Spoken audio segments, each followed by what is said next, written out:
Não sei se ele me ouve. Olá, Débora Moraes. Boa tarde para você, boa tarde para todos os nossos ouvintes, telespectadores, internautas, nessa audiência extraordinária que cresce a cada dia. E hoje tem enquete no YouTube, inclusive, você vota. Quem venceu o debate? Lula ou Bolsonaro? São muitos assuntos, está bombando com toda certeza. Eu quero a sua participação por meio do chat do nosso YouTube e também pelo nosso WhatsApp 3201-7720, né? Tivemos 3 blocos no debate. O primeiro, muita gente dizendo que o Lula venceu. O segundo, que foi com jornalistas, muita gente dizendo que houve um empate, uma leve vantagem para Bolsonaro. E o terceiro bloco, Bolsonaro, na maioria dos analistas, teria vencido e por goleada, né? No finalzinho ali, Bolsonaro teve a oportunidade de falar 5 minutos de maneira ininterrupta. Mas qual a sua opinião, qual a sua visão? Inclusive, com os nossos maiores analistas, eu quero que eles falem de um placar aqui. Qual foi o placar do primeiro bloco? Como se fosse uma partida de futebol. Foi 2-1, foi 3-1, foi 1-1, foi 0-0. Qual a opinião dos maiores analistas comigo aqui hoje? Oséias Varão é advogado e também analista político. Tudo bem? Seja bem-vindo, Oséias. Boa tarde. Boa tarde, Rafael. Boa tarde ao doutor Edmilson. Boa tarde à Débora, que está lá no estúdio, né? Boa tarde aos nossos telespectadores, ouvintes e internautas. É um prazer, mais uma vez, estar aqui. Edmilson Moura é advogado. Seja bem-vindo. Boa tarde, tudo bem? Boa tarde, Rafael. Boa tarde, Oséias Varão. Boa tarde a todas as pessoas que nos dão a honra de nos assistir nesse momento. É um prazer muito grande, sempre renovado estar aqui participando com vocês, Rafael.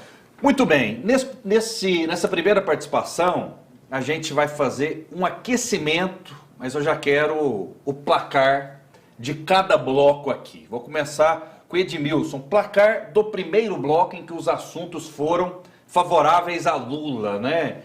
Falou-se da educação e também da Covid-19. Qual o placar, na sua opinião, desse primeiro bloco do debate?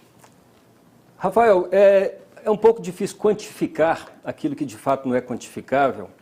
E eu acho que até mesmo falar quem venceu um debate, seja um debate entre Lula e Bolsonaro ou qualquer outro debate, eu acho que também isso a gente esbarra em dificuldades para fazer análise sob esse prisma, porque é preciso saber, antes de mais nada, por exemplo, quais eram os objetivos de cada campanha ali.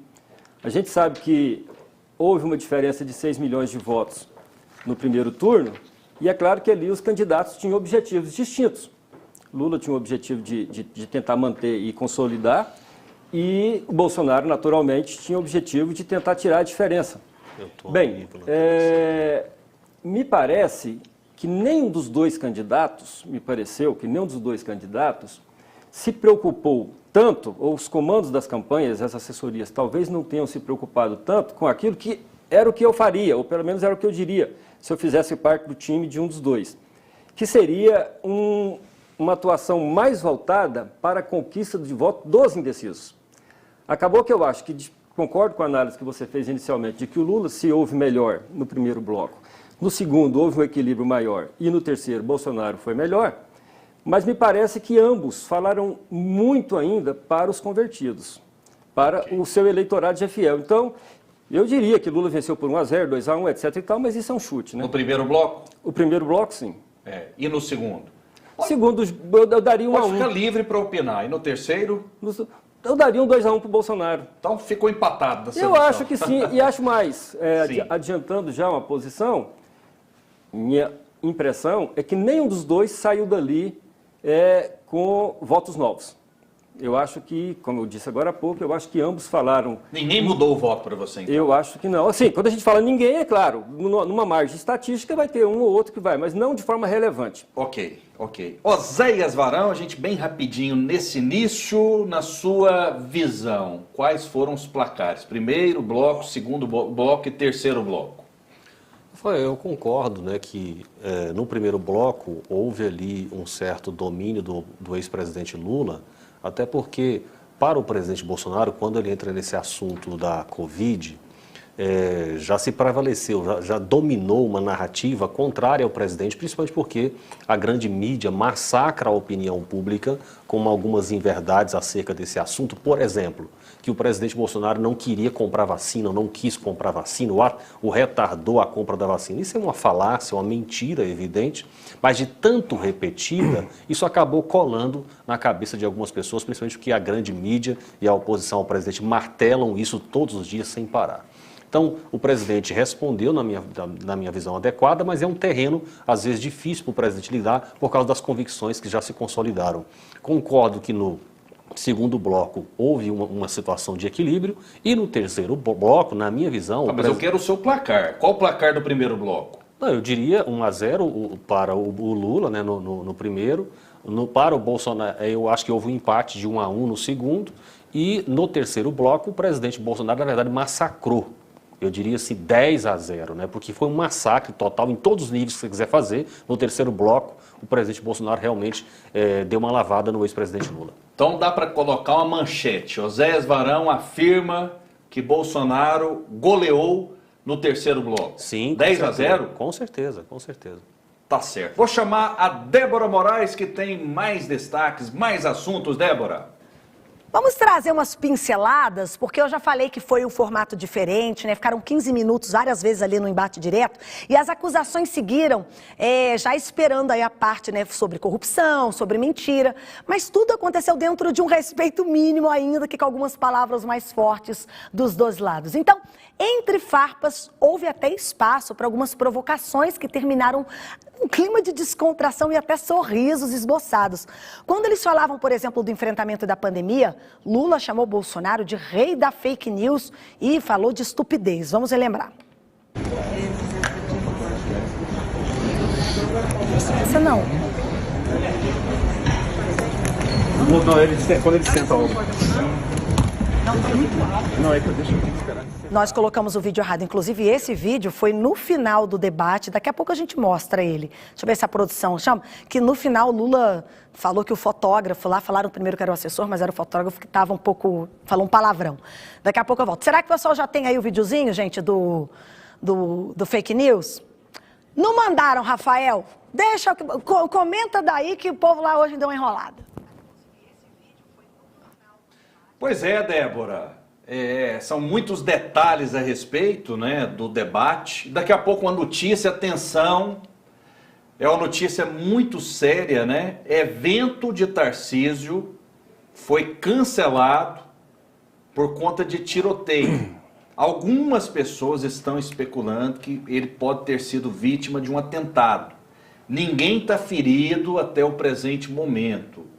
Não é isso, Oséias? Vamos falar sobre isso agora, vamos dar uma pincelada a respeito disso, que é uma notícia séria, uma notícia de última hora, mas a gente está checando a veracidade das informações. A gente sabe que o veículo blindado de Tarcísio foi atingido, não é isso, Oséias? Exatamente. É uma notícia extra de última hora, quando acabou de acontecer, está começando a circular agora, né? E eu quero lembrar, Rafael, que ontem mesmo eu vi um vídeo do general Heleno, que é o homem que cuida da segurança institucional, né, da Presidência da República, afirmando que eles tinham descoberto com detalhes um plano, um atentado, o planejamento de um atentado contra o Tarcísio em São Paulo. E aí agora, hoje, nós temos uma notícia como essa. Nós precisamos esclarecer muita coisa ainda. Eu já mandei aqui para a nossa produção, Rafael, um vídeo que já mostra o momento em que os tiros acontecem, né? Então, nos próximos minutos, com certeza, nós teremos maiores esclarecimentos acerca desse provável atentado ou desse tiroteio que aconteceu perto do Tarcísio, ali no evento que ele iria participar em São Paulo. Quando estiver no ponto, Osés, vamos colocar, porque o que vale é o factual, né? E essa notícia, sem dúvida alguma, é muito importante e muito preocupante, né? Na pior das hipóteses, ou aliás, melhor dizendo, na melhor das hipóteses, que já seria trágico, né? Aconteceu ali um tiroteio e o carro em que Tarcísio estava teria sido atingido. Situação lamentável, doutor Edmilson. Sim, Rafael, começam a chegar as notícias. Eu acho que as equipes de jornalismo todas estão buscando apurar exatamente o que aconteceu. Eu estou aqui, abri aqui o site do Antagonista, que é um site, inclusive, de linha mais conservadora, não menciona que o carro foi atingido. E tem aqui, inclusive, uma mensagem postada pelo próprio Tarcísio no Twitter, Certo. dizendo que estão todos bem, que uma pessoa foi atingida. Ele fala um bandido foi baleado. Ele já coloca que quem foi atingido foi um bandido. E estamos detalhando, apurando detalhes sobre a situação. A gente precisa ser cauteloso no momento desse, Muito. né, para a gente não passar informação adiante que talvez não corresponda à verdade. É uma comunidade mesmo que a gente sabe que tem um perfil de alta periculosidade, vamos chamar assim, e o candidato estava no carro blindado, felizmente, e aparentemente a equipe dele não sofreu nenhum dano, né? Vamos aguardar, quem sabe ao longo do nosso programa aqui a gente consiga informações mais definitivas. Realmente Sem o bandido dúvida. foi baleado, né? Essa informação já está confirmada. O próprio Tarcísio falou isso aqui no Twitter dele. Ele foi baleado por quem? Alguém Não, da segurança de Tarcísio ou não? Pois é, essa informação não tem a ainda. gente precisa apurar ainda, né? Exato. Essa informação. Nós temos as imagens aí, imagens preliminares, né? Daqui a pouco a gente fala de maneira mais contextualizada, mais concreta. Coloca aí, Azar, por gentileza. É uma situação muito séria, né? Para quem está nos acompanhando na RBC FM, na Rádio Brasil Central AM também, de uma sacada ali mais ou menos do segundo ou terceiro andar. Parece que são equipes de jornalismo, né? Você tem o áudio aí, por gentileza?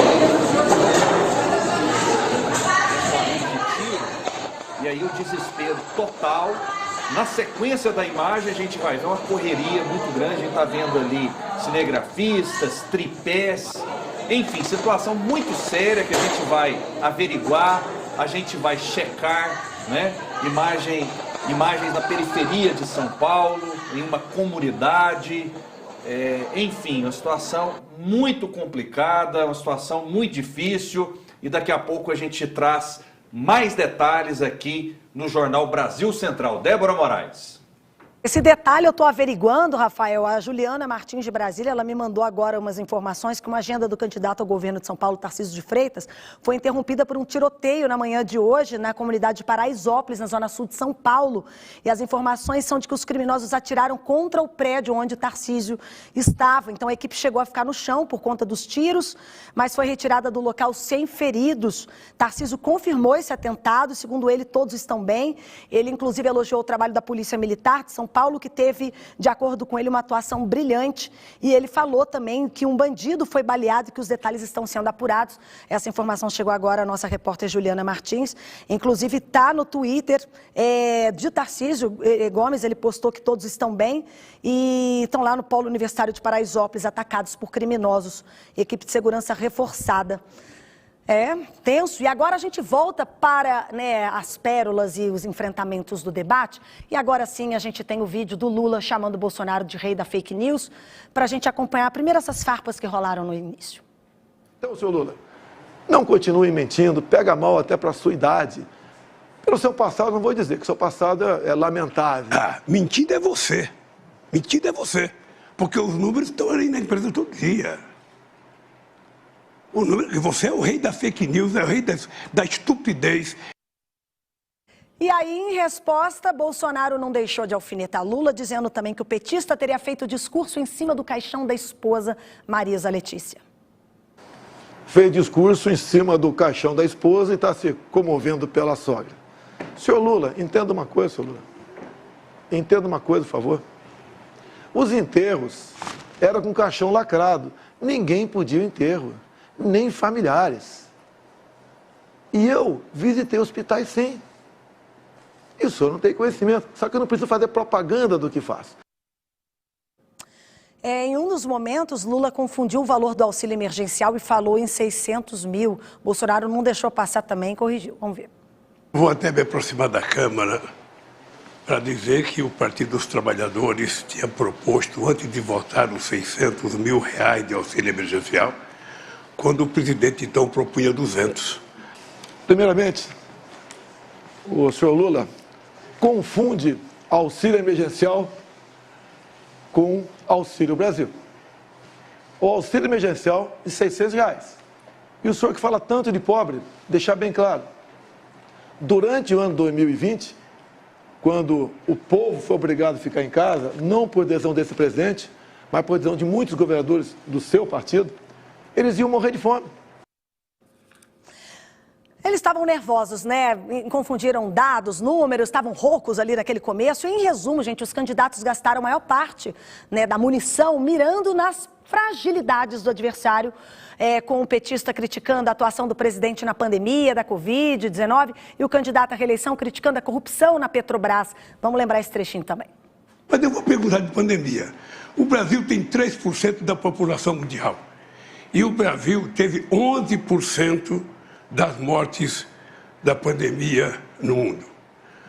Por que houve tanta demora para se comprar vacina? O senhor não se sente responsável? O senhor não carrega nas costas um pouco do sofrimento dos brasileiros de ser responsável pelo menos por 400 mil mortes nesse país? Primeiramente, senhor Lula, fala que eu atrasei a vacina em 2020. Não existia vacina à venda em 2020. A primeira vacina no mundo foi aplicada em dezembro de 2020. Em janeiro do ano seguinte, um mês depois, o Brasil começou a vacinar. Nós compramos mais de 500 milhões de doses de vacina. E todos aqueles que quiseram tomar vacina, tomaram. E o Brasil foi um dos países que mais vacinou no mundo e em tempo mais rápido. Então, o senhor se informe antes de fazer acusações levianas e mentirosas, que afinal de contas, se o senhor não mentir, o senhor deixa de ser. Eu não faço acusações mentirosas, são dados científicos. O senhor atrasou a vacina, depois teve um processo, inclusive, de corrupção definido e denunciado pela CPI, e o fato concreto é que a sua negligência fez com que 680 pessoas morressem, quando mais de metade poderia ter sido salva. Rafael, a gente viu que ali eles trocaram palavras menos agressivas, como genocida e ladrão, e pegando esse primeiro embate ali do bloco de 15 minutos cada um, então foi meia hora de embate direto em que eles dividiram esse tempo, além de outro bloco, você não achou que nesse primeiro momento Lula ficou mais na ofensiva e Bolsonaro na defensiva? Gastaram muito tempo na pandemia para depois o jogo virar? Sem dúvida, sem dúvida. O Lula, no primeiro bloco, ele conduziu o debate, conduziu os assuntos, fazendo perguntas, essa situação toda. Bolsonaro demorou a reagir, na minha visão. O que você pensa, doutor Edmilson? Minha visão coincide com a sua, Rafael. Conforme nós dissemos, a gente até simulou aqui um placar também. O que eu percebo é que quando o Lula introduziu o assunto pandemia, ele colocou o Bolsonaro nas cordas, e quando o Bolsonaro introduziu o assunto corrupção, colocou o Lula nas cordas. Aí houve uma troca de posições. Lula, no primeiro momento, ficou ofensivo e Bolsonaro na defensiva. No último debate, operou-se uma inversão de papéis. O Lula ficou mais defensivo e o Bolsonaro mais agressivo. E no segundo bloco, como a gente viu aqui, os temas acabaram não deixando nenhum dos dois nessa situação. O debate, inclusive, fluiu um pouco mais, até o clima foi um pouco mais ameno no segundo bloco. Oséias Varão, qual a sua avaliação? Concorda que Lula ele conduziu o início do debate? Rafael, sim, concordo, e esta é uma excelente oportunidade para nós trazermos a verdade aqui para o nosso telespectador. Rafael, olha só que interessante. Tanto boa parte da imprensa como a oposição, aquela CPI que foi feita no Congresso Nacional, fica repetindo que o presidente atrasou a compra das vacinas, não é isso? Rafael, eu quero perguntar a você e o nosso telespectador, é possível você aplicar uma vacina no braço dos brasileiros sem que ela seja autorizada pela Anvisa? É possível? É correto? É legal fazer isso? Não. Que dia a Anvisa autorizou a vacina no Brasil? Dia 17 de janeiro. Que dia nós começamos a vacinar os brasileiros? Dia 17 de janeiro. Então, quando o Lula fica aí repetindo essa conversa de que o Bolsonaro atrasou a compra de vacinas, isso é falácia, é mentira evidente para tentar enganar os brasileiros. Mas a verdade é que o presidente comprou mais de 500 milhões de vacinas, todos os brasileiros que quiseram se vacinar foram vacinados. O Brasil, inclusive, foi um dos campeões, eu me lembro bem naquela época, que o Brasil aparecia durante a pandemia ali, quando começou a vacinação, ele era um dos campeões de vacinação com maior agilidade, inclusive em algum momento, do que os Estados Unidos. Né? Então isso é jogo de cena, é teatro que os opositores do presidente Bolsonaro fazem para tentar desqualificá-lo, sempre utilizando esse tipo de argumento falacioso. Débora Moraes, temos mais assuntos, mais detalhes do debate, Débora? Vamos por mais temas, né? Primeiro vamos falar de Bolsonaro, que alfinetou Lula na sua tranquilidade em andar nos morros do Rio de Janeiro, cercado aí, segundo ele, por traficantes. Bolsonaro falou isso. E o petista não aceitou a colocação e defendeu as comunidades. Inclusive, Bolsonaro errou o nome da comunidade, que era Complexo do Alemão e não Complexo do Salgueiro. Vamos relembrar. Seu Lula, amizade com bandido. Eu conheço o Rio de Janeiro. O senhor teve atualmente no Complexo do Salgueiro. Não tinha nenhum policial ao seu lado, só traficante.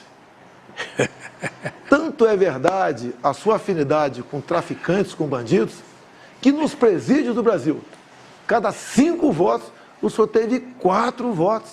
E eu fui numa comunidade no Complexo do Alemão, povo extraordinário, trabalhador, fizemos uma passeata extraordinária, exuberante, e ali não tinha bandido na passeata, ali tinha mulher e homens que trabalham, que levantam às 5 horas da manhã para trabalhar.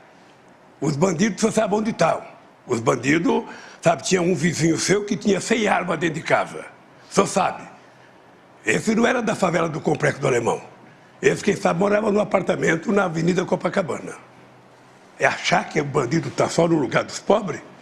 Os grandes bandidos estão no lugar dos ricos. Aí foi aquela cutucada no final, Rafael, assim, eu como carioca também, inclusive tem rolado vídeos nas redes sociais de análises de quem entende de morro, porque não é qualquer um que entra em favela, você tá no Rio de Janeiro, se o Waze te mandar por um caminho no meio da favela, você é cercado e é parado sim, existe uma lei do crime diferente, então para você adentrar em algumas comunidades, para você chegar lá, você tem que ter autorização do tráfico sim, então foi isso que Bolsonaro quis falar, porque se você teve aquele acesso todo, só que o Bolsonaro disse que ele não estava com segurança, e ele estava com segurança. Então, assim, aí falou que a maioria dos detentos votou também em Lula. Então, eles trocaram essas farpas no sentido de a bandidagem está do lado de quem? Oséias Varão, nesse ponto específico, quem foi melhor? Eu gostei da pergunta da Débora, né? A bandidagem está do lado de quem, Rafael? É evidente que a bandidagem está do lado do Lula. E olha só, a Débora, inclusive, é do Rio de Janeiro, ela conhece como é que aquilo ali funciona. Você não tem acesso a esses complexos se você não tiver autorização do tráfico. E o Lula fez questão de ressaltar que foi lá para dentro, entrou, quem autorizou a entrada dele lá? Certo? Primeiro. Segundo, ele sequer teve a preocupação de usar um colete à prova de balas. O Bolsonaro jamais iria no lugar daquele sem um colete à prova de balas. Por quê? Porque o Bolsonaro sabe que os traficantes que comandam aqueles morros não gostam dele.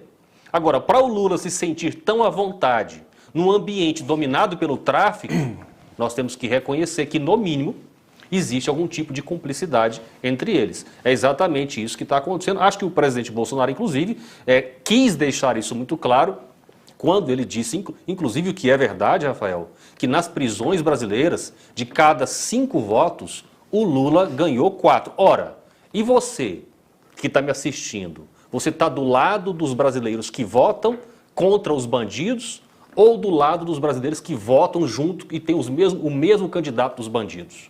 Doutor Edmilson, qual a sua avaliação sobre esse trecho específico? Rafael, a gente precisa colocar alguns pingos nos is. O meu oponente falou bem mais que eu agora, foi perguntado 3 vezes em seguida.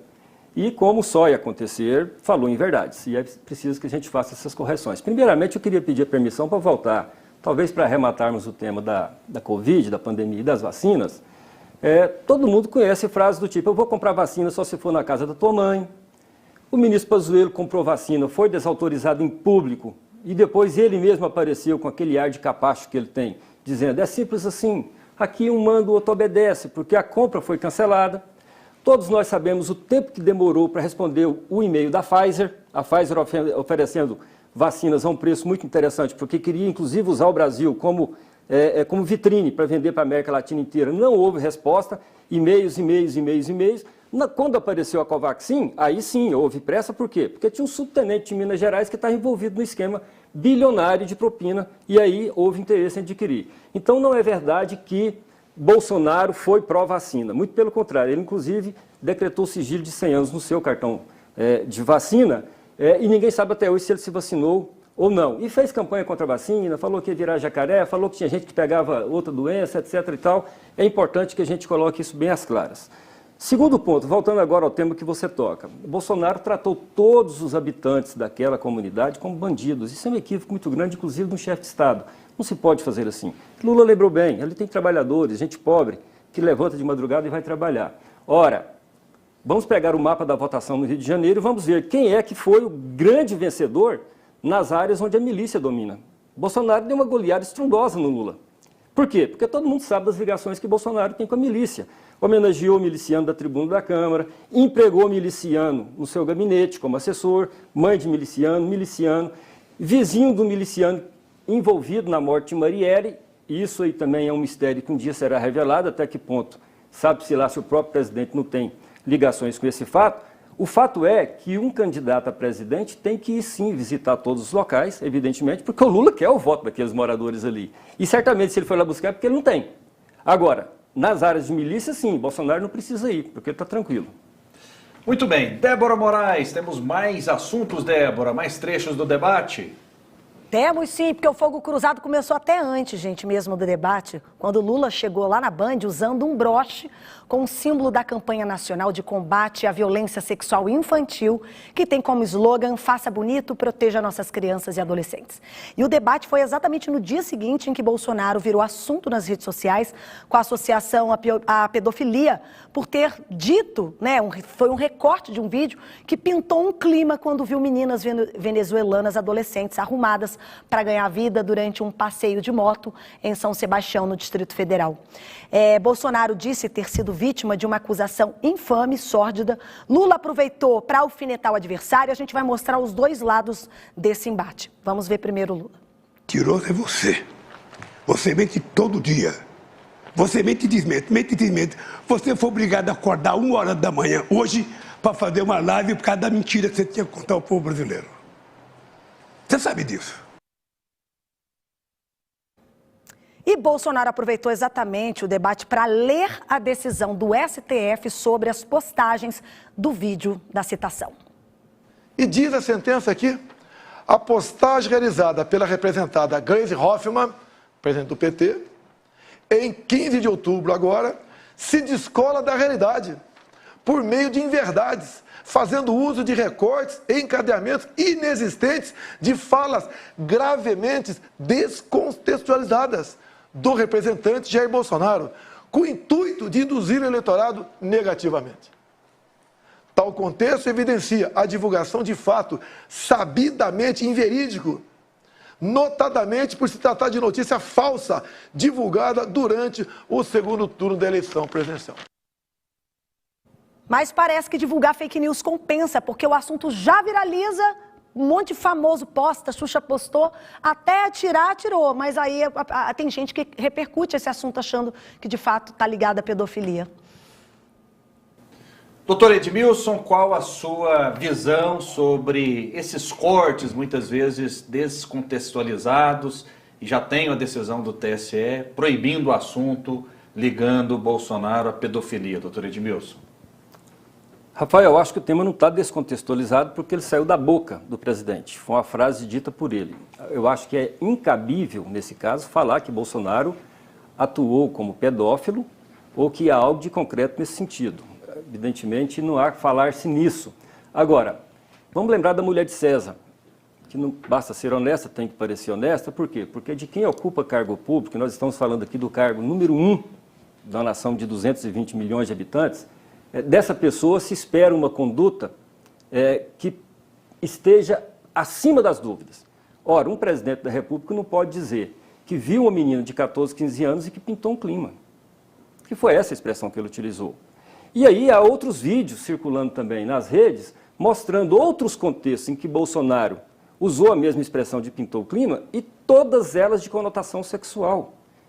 Foi de uma infelicidade gritante o presidente, porque ele se traiu, é algo que estava na mente dele, mas ele não deveria ter falado, mas ele falou, e evidentemente ele tem que pagar por isso. Não pagar do ponto de vista jurídico, mas pagar do ponto de vista político, porque tudo que um presidente da República fala tem consequências. E a gente sabe que Bolsonaro é boquirroto, lamentavelmente, fala muito mais do que deve e muitas vezes dá tiro no pé, que foi o que aconteceu aqui agora. Agora, nós que somos pais, eu tenho uma menina, tenho um menino, provavelmente todos nós temos, aí nós precisamos fazer essa pergunta. Nós queremos que dirija o nosso país um homem de 60 e poucos anos de idade que diz que pintou um clima ao ver uma menina de 14, 15 anos? É a pergunta que eu quero deixar para o nosso telespectador.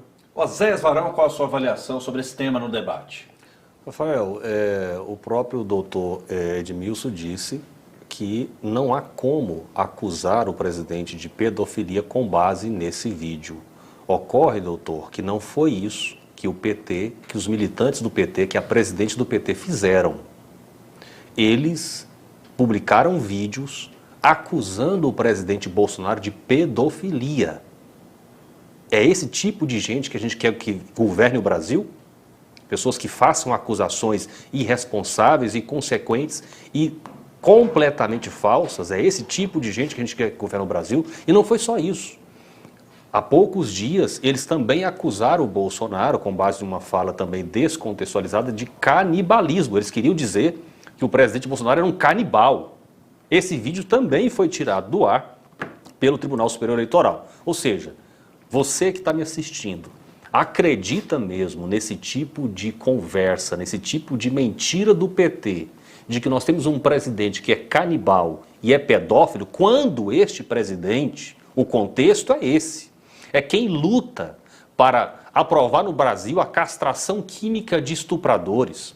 É quem luta para aumentar a penalidade de criminosos dessa natureza. E a gente vê deputadas do PT, como a Maria do Rosário, impedindo que isso aconteça no Congresso Nacional. Esse é o contexto, né? Então não adianta querer jogar esse tipo de responsabilidade de crime para o presidente, que isso não cola. O presidente é quem luta, historicamente, inclusive, contra esse tipo de crime. Ok. Débora Moraes, mais assuntos, Débora.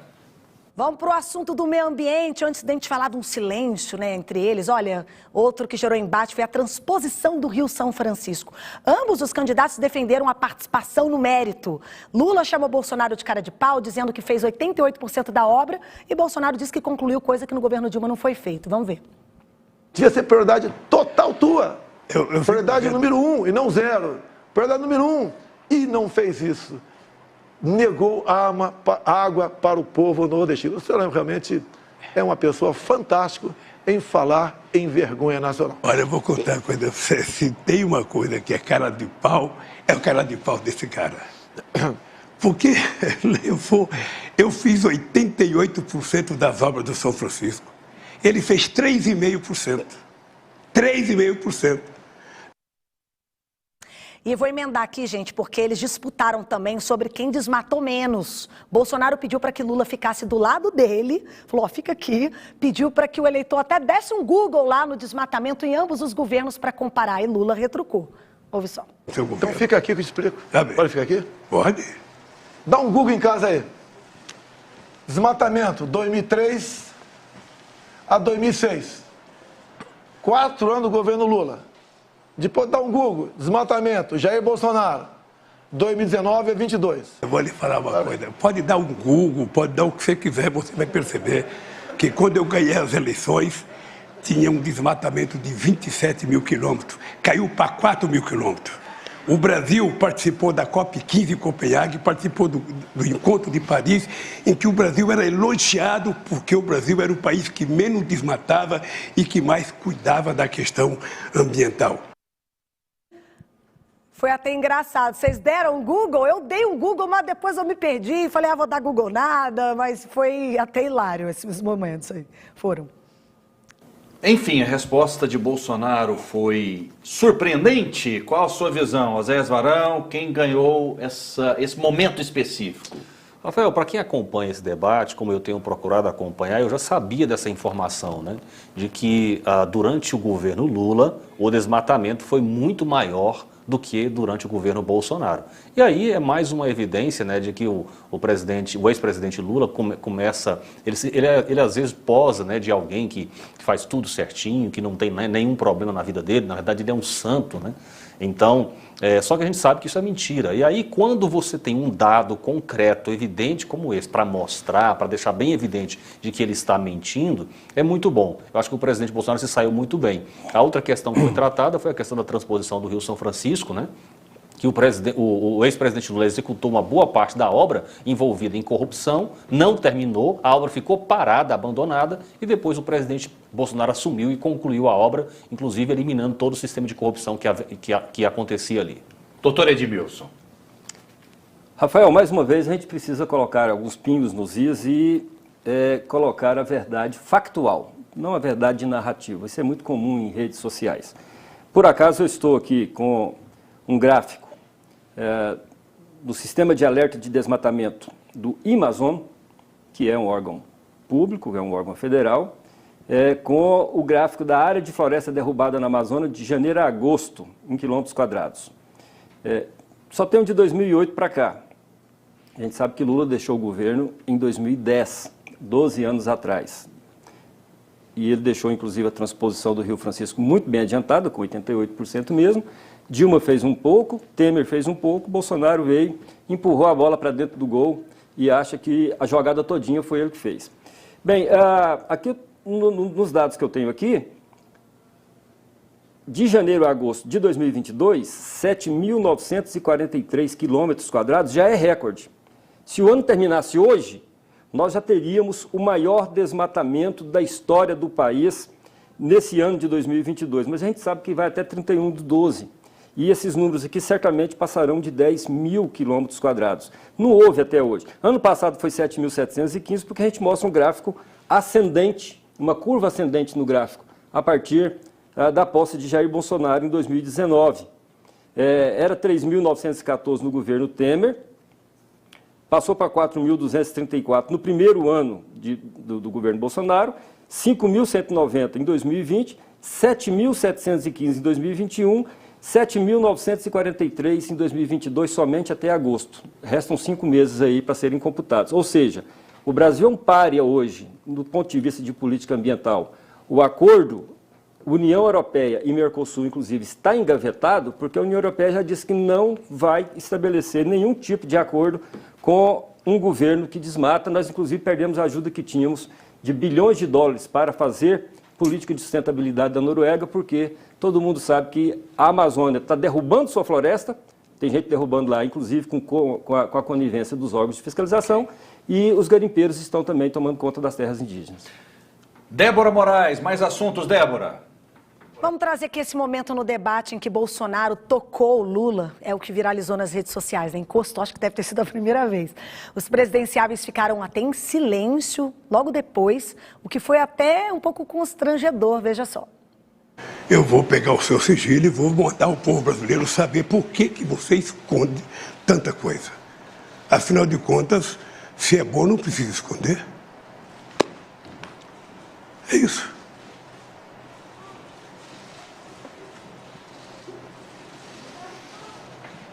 Estou à sua disposição. Aliás... Fica aqui, Lula, fica aqui. Aliás, deixa eu lhe falar uma coisa. Fica aqui. E será que por conta disso aí, será que foi uma estratégia para Bolsonaro ter administrado melhor o tempo de fala dele durante esses 15 minutos que cada um tinha? Lula esgotou os 15 minutos e deixou Bolsonaro falando por mais de 5 minutos seguidos. Vejam só.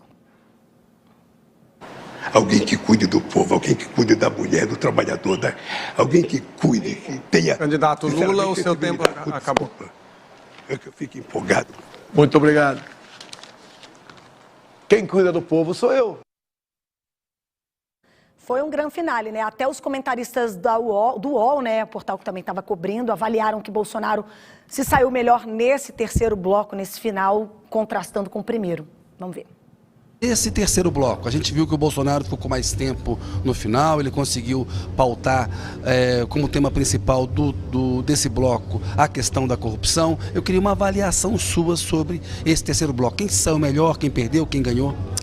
Então, Kennedy, esse terceiro bloco claramente foi melhor para o Bolsonaro. Ele conseguiu fazer o Lula passar metade do tempo dele defendendo a Petrobras, se explicando sobre corrupção, é o pior assunto possível para o Lula no debate, e ele caiu no jogo do Bolsonaro. Ele não mudou o assunto, poderia ter mudado de assunto, feito outro tipo de pergunta para Bolsonaro, não fez. Até tentou, né? Falou uma hora do reajuste real do salário mínimo e tal, o Bolsonaro também não caiu, resistiu. Tentou e não conseguiu inverter, né? Ele não foi incisivo nas perguntas, Sim. né? Ele não conseguiu, como tinha feito no primeiro bloco, impor um tema que seria ruim para o seu adversário. Ao contrário, o Bolsonaro não só conseguiu impor o tema, como jogou curto, né? Falando pouco, e ficou com 5 minutos praticamente no final falando sozinho, porque o Lula já tinha estourado o seu tempo. Uma avaliação dos comentaristas ao final do debate, que a gente viu eles citarem também corrupção, petrolão, uma grande temática do início, né, no primeiro bloco, em que a gente até ia separar os vídeos aqui, mas eu não estou encontrando, Rafael, que eu acho que a gente pode debater aí. Lula estava completamente disperso porque ele deixar 5 minutos finais para o Bolsonaro fazer um discurso em rede nacional. Lula, nesse momento, terceiro bloco, perdeu literalmente o rumo de casa? Não perdeu o rumo de casa, absolutamente, né? Eu tenho para mim que a falta de costume com esse formato acabou fazendo com que Lula, no terceiro bloco, porque ele administrou bem os 2 primeiros, no terceiro bloco ele de fato ficou disperso. Como disse o comentarista, e eu concordo, ele acabou caindo nas iscas que o Bolsonaro jogou, acabou mordendo e acabou não se dando conta de que estava gastando o capital de tempo que ele tinha. No final, ele acabou dando palanque para o Bolsonaro. Evidentemente que Lula não se ouve bem nessa parte do debate e Bolsonaro saiu-se melhor. Saiu-se melhor no final do debate, diga-se de passagem, né? Acabou que o telespectador acabou levando para a cama, vamos dizer assim, essa imagem de um Bolsonaro falando por último. E isso certamente pode ter beneficiado o presidente. Não o suficiente para ele tirar os 6 milhões de votos que ele precisa tirar. Ó, Zé Zarão, como foi esse terceiro bloco?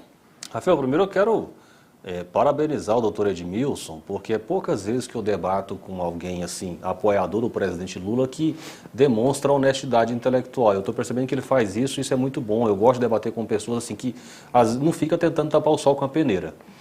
De fato, o presidente Bolsonaro se saiu muito melhor nesse terceiro bloco, né? E o assunto que é o calcanhar de Aquiles do ex-presidente Lula é a corrupção, é o mensalão, é o petrolão, tanto que a ele foi feita pergunta direta sobre o assunto, sobre o petrolão. Fizeram uma pergunta para ele sobre o petrolão. E o que o Lula fez em relação a essa pergunta? Ele fingiu que não ouviu. Ele não respondeu. Por quê? Porque não tem o que responder. Na verdade, o ex-presidente Lula implantou o maior esquema de corrupção da história já investigado na Petrobras. Né? Só para citar o que está acontecendo, para a gente entender a gravidade disso, Rafael, quando o presidente Bolsonaro assumiu o poder, as empresas públicas davam prejuízo de 70 bilhões. Hoje elas estão dando lucro de 220 bilhões, ou seja, é só não roubar que as empresas públicas dão lucro, e o presidente Bolsonaro tem deixado isso muito claro durante o seu mandato, e na minha visão, ele está com a verdade. Então, quando você está com a verdade uma hora ela acaba aparecendo, né? E isso ficou muito evidente nesse terceiro bloco. Muito bem. Quando o assunto é corrupção, já no outro debate, né, houve muitas críticas em relação a essa situação específica, ou seja, Lula não conseguiu dar o troco ali, tete a tete, cara a cara. Lula, ele ficou atordoado, na sua visão, doutor Edmilson, com esse tema, o tema corrupção. Essa é uma análise geral da imprensa. Rafael, eu quero inclusive aproveitar uma frase dita pelo meu oponente Oséias no começo desse nosso colóquio aqui, que é a questão da narrativa. Hoje eu penso que há setores da imprensa, sobretudo da grande imprensa, que certamente não em público, mas em particular deve estar fazendo uma autocrítica, porque a grande imprensa desse país transformou-se na assessoria de comunicação do ex-juiz Sérgio Moro e do Deltan Dallagnol. E o Moro falou isso várias vezes. A gente precisa trazer a imprensa para o nosso lado, porque é ela que vai produzir o que a gente não vai conseguir. Houve um carimbo de tudo que saía de Curitiba, a grande imprensa carimbava, e criou-se essa narrativa. Ora, como é que nós vamos descobrir corrupção no governo Bolsonaro se tudo está com 100 anos de sigilo? Quantos decretos de 100 anos de sigilo o presidente Lula editou em 8 anos de governo? Nenhum. Tudo veio à tona. Criou o portal da transparência, criou a lei de acesso à informação, fortaleceu a Controladoria Geral da União, fortaleceu a Polícia Federal, fortaleceu a Procuradoria Geral da República, inclusive nomeando sempre o primeiro colocado da lista tríplice. Ou seja, deu poderes para investigar e nenhum país do planeta, pelo menos que eu tenha conhecimento, sobretudo do Ocidente democrático, nunca um país do Ocidente democrático viu seus próprios membros, estando no poder, viu seus próprios membros serem investigados, serem denunciados, serem processados, condenados e afinal presos, e agiu de forma republicana. Permitiu o próprio presidente Lula, quando saiu a ordem de prisão, que a gente sabia que era uma ordem de prisão com fins políticos, ele entregou-se, foi cumprir a pena e foi entrar com os recursos que lhe competia caber, entrar dentro do nosso sistema de justiça. Então, há narrativas e narrativas. Se o presidente Lula tivesse agido como age o presidente Bolsonaro, decretando 100 anos de sigilo em tudo, ninguém teria sabido da corrupção que havia, de fato, sim, na Petrobras. Professor, doutor, é uma pergunta, porque a informação que eu tenho é o seguinte: em relação a casos de corrupção, não existe nenhum sigilo decretado pelo presidente Bolsonaro. O que existe é quem visita ele no palácio, o cartão de vacina dele, de fato, existem restrições em relação a isso estabelecido pelo presidente. Que caso de corrupção não está sendo investigado porque o presidente decretou sigilo? É uma pergunta que eu quero fazer para o senhor. E, mesmo que o presidente tivesse decretado, que não aconteceu, o Supremo Tribunal Federal, diante de um fato como esse, pensa comigo, né? O presidente Bolsonaro decreta sigilo de algum tipo de corrupção, de algum processo envolvido com corrupção, se isso tivesse acontecido. O Supremo Tribunal Federal, com certeza, já teria derrubado esse sigilo. Então, que caso é esse que o senhor está relatando, que o presidente Bolsonaro decretou sigilo para impedir alguma investigação de corrupção? Que situação que é essa? Oséias, a agenda do presidente da República é uma agenda pública. Ele não está ali como Jair Messias Bolsonaro, ele está ali como primeiro mandatário do país. E todas as pessoas que ele recebe no Planalto, a agenda tem que ser pública. É pública, essa agenda é pública. E tem que ser, inclusive, publicada. Não, você acabou de dizer que o presidente decretou sigilo de 100 anos em pessoas que ele recebe no Planalto. O Planalto não é a casa dele. Não, o senhor está confundindo, me perdoe. Só para esclarecer. Na verdade, a agenda do Palácio ela é pública. O que o presidente decretou sigilo foi da agenda do Palácio da Alvorada, que é a residência oficial do presidente. Isso, de fato, ele decretou, mas do Palácio não. Ok. No Palácio do Planalto é pública. Ok, vamos fazer o seguinte, temos a parcial da nossa enquete, hoje tá bombando, 3.000 votos. Está atualizando aqui, olha só, quem venceu o debate, Lula ou Bolsonaro? Para 29%, Lula venceu o debate. Para 71% do nosso público, Bolsonaro venceu o embate. Estamos com quase 5 mil. Quase 5 mil simultâneos, é recorde atrás de recorde, impressionante audiência da Brasil Central. Débora, mais assuntos, Débora? Tiveram umas firulinhas com o fim do debate, momentos que ganharam as redes enquanto os candidatos se preparavam. Um vídeo feito pelo UOL flagrou Lula falando um palavrão para um fotógrafo da campanha. Vamos ver.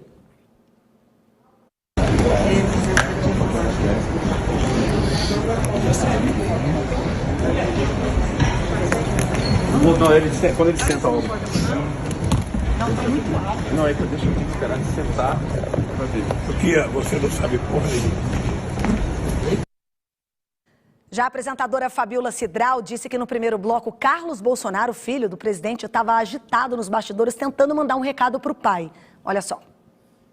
Lula e Bolsonaro recebendo as orientações dos assessores e pelo que a gente viu aqui no primeiro bloco, o filho do presidente Bolsonaro, Carlos Bolsonaro, ficou bem incomodado, levantou, se agachou ao lado do Fábio Faria, que estava ao lado de Sérgio Moro, aqui pelo que eu estava acompanhando ao lado deles, e ele num determinado momento, logo no finzinho do primeiro bloco, ele olhou para o pai e falou, fala com a câmera, porque Lula estava o tempo inteiro falando com a câmera e Bolsonaro não.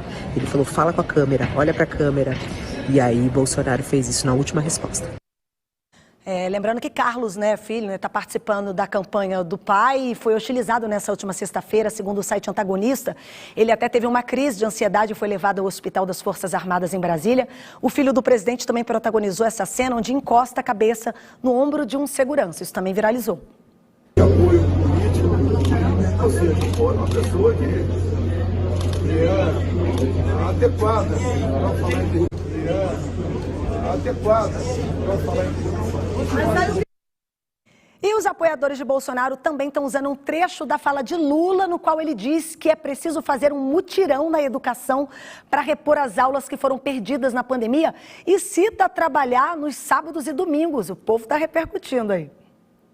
Nós vamos ter que fazer um verdadeiro mutirão, convidar professores, quem sabe trabalhar de domingo, quem sabe trabalhar de sábado, para que a gente possa fazer com que essa meninada, sabe, consiga aprender aquilo que eles deixaram de aprender durante a pandemia. E para acabar, a internet não perdoa, porque Lula confundiu o estado do Mato Grosso com o Mato Grosso do Sul, fazendo divisa com Minas Gerais. Olha só. Quando eu tomei posse em 2003, o Fernando Henrique Cardoso estava fazendo uma ponte lá de Minas com Mato Grosso, eu fui lá inaugurar e fiz justiça para Fernando Henrique Cardoso, disse que era dele. Você poderia, pelo menos, ter sensatez.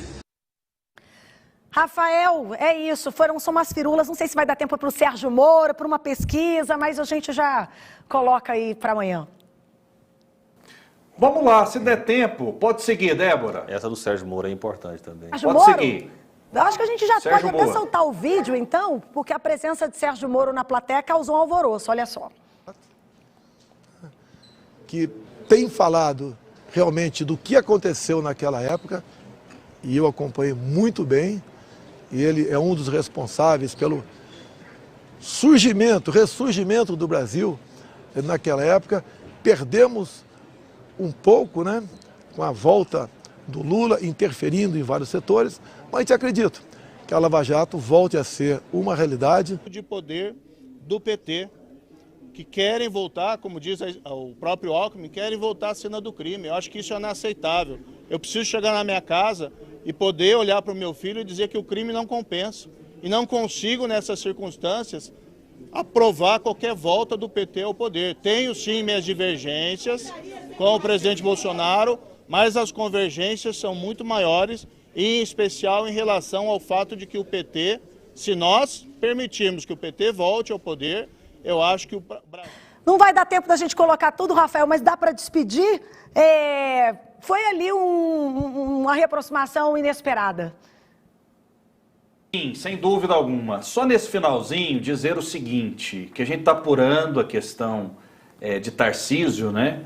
De acordo com informações que eu recebi, ainda não estão confirmadas, teria sido um segurança do Tarcísio que, em legítima defesa, teria tirado em um bandido ali, um criminoso. Então existe a possibilidade de ter sido um atentado, sim, mas a gente vai checar. Essa informação não está confirmada, o que seria muito trágico, porque Bolsonaro já sofreu um atentado, quase morreu na eleição de 2018, né? Infelizmente o tempo acabou. Obrigado, doutor Edmilson. Obrigado, Oséias. Débora, um grande abraço, parabéns para a produção, parabéns para você, que arrebentou. Obrigada, todos nós aí. Desculpa, o tempo acabou, horário propaganda eleitoral gratuita obrigatória. Até amanhã, obrigada.